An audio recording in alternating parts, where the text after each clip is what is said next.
is that you have to scale. And those are the two big limiting points. So there's the haves and have-nots between the people who go and hear the information and say, yeah, that's cool, and I'm going to do it, and I'm going to buy a course, or I'm going to, think about it and get around to it, but don't ever do it. And then there's people like you who you tell something in passing, and then I talk to you 6 months later, and you have a whole business about it. Yeah. Well, time collapsing. But then, yeah, exactly. But then the next big difference is people who are mired in the doing of the implementation and not in how to scale all around them in so many ways. How to scale themselves and what they do as a technician and change from a technician to a business owner. And then to actually go out and identify leverage points in their business in multiple places that will allow the business to grow exponentially. Well, let's go deeper on that because it was on my list, right? Mm-hmm. So we'll come back to some of the other stuff, but let's just hit it. Well, by the way, what did you just said? Because Perry and Ryan both said. I said, "What's Roland's? What is the thing that Roland does the best?" And they both said, if Ryan Dice said, if you had to choose between staying at a 3-star hotel or snipping your Achilles tendon with rusty garden shears, which would you pick? And Perry Belcher said, he's a hotel snob. So, both on the hotel. Yeah, really but I know, right? Isn't that funny? And they weren't sitting in a bathtub together. That's kind of a well, no. But you don't know that. Yeah, that's right. But they both had said your ability to scale is through relationships. But I want to just put scale first, and we'll talk about relationships because I have a lot of questions on relationships.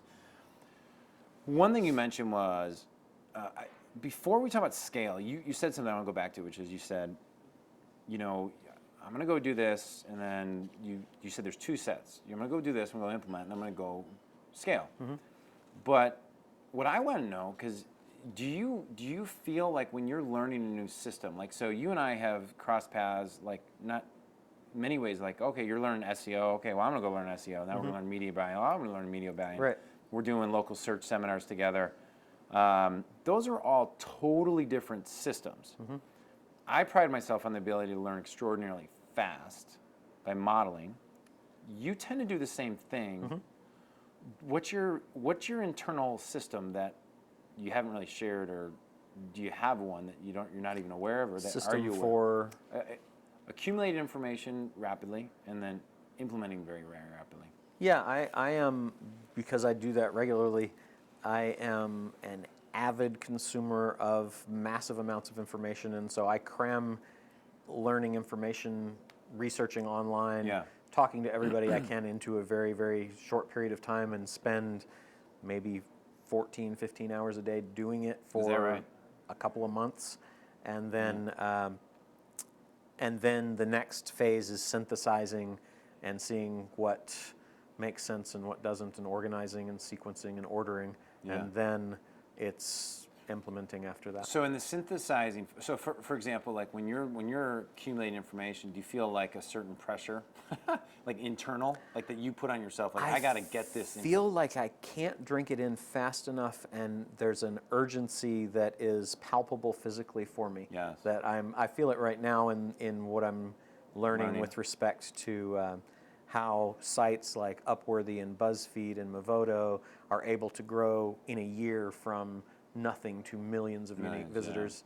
And that's so cool, and I can't get the information fast enough to put the matrix together. Yeah, smooth. Yeah, I like it.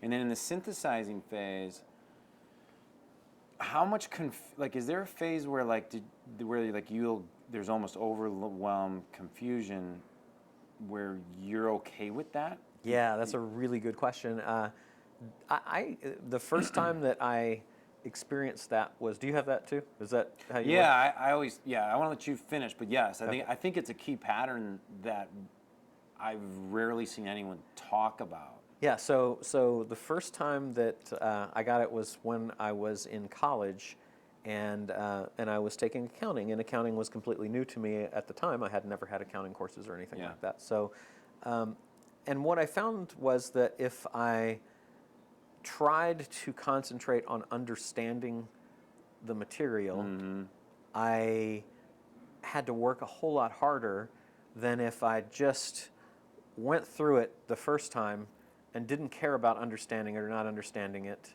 just kind of absorbed it. Yep. And then when I went back a second time, it all kind of fell into place. Yeah. And so that kind of prepared me for, like, when you go into SEO or tax or securities, they're all things that are changing all the time so much. All the rules are changing that you can never, if you learn everything, if you were able to learn everything there is to learn right now over the next 6 months, you would be out of date. That's amazing. At the end, right? Yep. So allowing yourself to be comfortable with the overwhelm is really, really a key, because then it doesn't matter. Yeah. And it does fall into place, and you end up with, if I end up with 40% of it or 60% of it or 80% of it, I'm way ahead of where I was. Way ahead. Yeah. And I'm under the belief that most people never allow themselves to sit in that, let alone do it multiple times. So just by so that's why I don't even think, in Outliers they talk about 10,000 hours. Yep. You and I don't have to be world-class pianists or whatever. We just got to be better than everybody else. Yep. And so if part of that phase is the synthesizing of getting through it, then I think that's a big pattern. Okay, cool. That's one of the things I wanted to see, because you accumulate. I noticed that with you that you do that, and I was curious on that system. That's awesome. Scale. Mm-hmm. When you look at a business and you're evaluating, do I want to be involved in this? And obviously, is scale one of your core initial questions? Like, can this scale? Yes, but the very first one, and it was articulately summed up by Mark Anthony, I think. Another smart guy. Yeah. And a very handsome fellow, too. We got to say that. Yeah. Not only a wealthy, but extremely good-looking and discerning. Yeah, he has a thing he calls PFM, and it's really in that order for me as well. Okay. You have to like the people that you're dealing with. There have to be people that you have some sort of, I'm an energy woo-woo guy on that, right? It has to be somebody that you have some sort of connection with.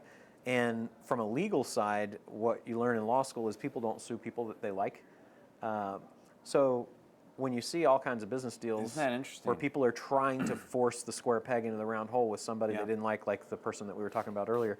Right, that ultimately probably will not be a good relationship. So you have to start with liking the people. And so jumping into business with somebody that you don't have any time to kind of get to know, I think, is a big mistake. Then the next thing is the F in PFM is fun, is it has to be something that's fun, because life is too long to do things that are not fun. All right, can I Vinny asked me to ask you to define fun. Fun to me is being outside of my comfort zone. That's fun.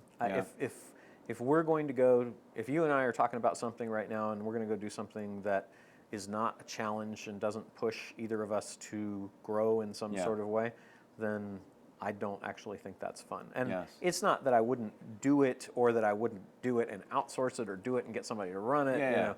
But for me personally, it's how do I grow as a human being in knowledge, understanding, that kind of stuff. That's important to me. You know, I was watching a video of Will Smith, and Charlie Rose was interviewing him, and he said something like, you have to have this delusional quality that what has happened that there's something that's going to happen new than what's already happened in the last 50 billion years, right? Yeah. So do you like playing in that world? Like, what do I like playing in a world of deluding myself that it's going to be new? No, maybe. I don't know. Like, maybe sound a little different. Where you like to see what's not there, or what's possible that's beyond where you've been. And well, see, I start by believing that it's all possible. Okay, that's a great global belief. And then it's just a question of where I haven't been yet. So it's if you think about when you move to a new neighborhood, and you know that going from point A to point B, and you know the stuff that's in between then, but and it's like in game maps too. When you walk around, bits of the map open up and become light.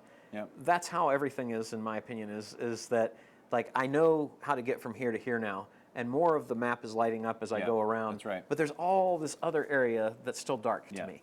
And I want to go and light that up too, Yeah. because that's going to be interesting and expanding. Yeah. Does that make sense? Yeah, that makes total sense. That makes total sense. So you said something there that just kind of grabbed my attention as well. Where did you learn how to think like anything's possible? And you said something, you just gave a strategy there, which was everything's possible, just not yet. Right. I mean, you're not born with that, are you? I can't tie it to anything. I really don't know. I mean, I have tried so hard to get my kids to read, because I think that's so important. And I have to think that from the things that I was reading, I remember I had a 5th grade book report, and my 5th grade book report I did was on a book called I'm Okay, You're Okay, which was on transactional analysis, right? Oh, yeah. So I was reading that stuff back then because my mother was very, very into Carl Jung and psychology. Yeah, okay, and cool. all littered around the house were all of these books. Oh, yeah. And so, Osmosis, man. so I would assume that it came from that, because I believe it's all socialization. Yep. But I couldn't hang it on a particular event or peg or anything like that. So this might. So do you feel like? I mean, it sounds like you were in a pretty high energetic. Like you'd have a good grasp of, okay, this is low energy, because you have a good pulse of what high energy feels like. Mm-hmm.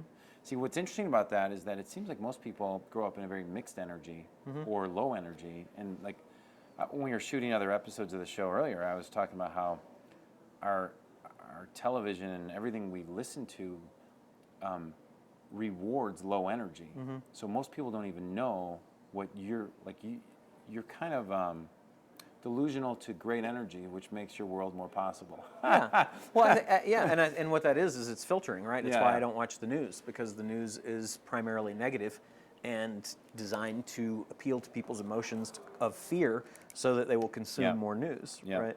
And so most of what's out there, I think, is like that. And interestingly enough, and this is the thing about your show that I hope goes against the grain, is that from what I have seen in entertainment, positive is hard to sustain. Hard to make. Yeah. You know, as a show, as a consumption, because if there's no drama, and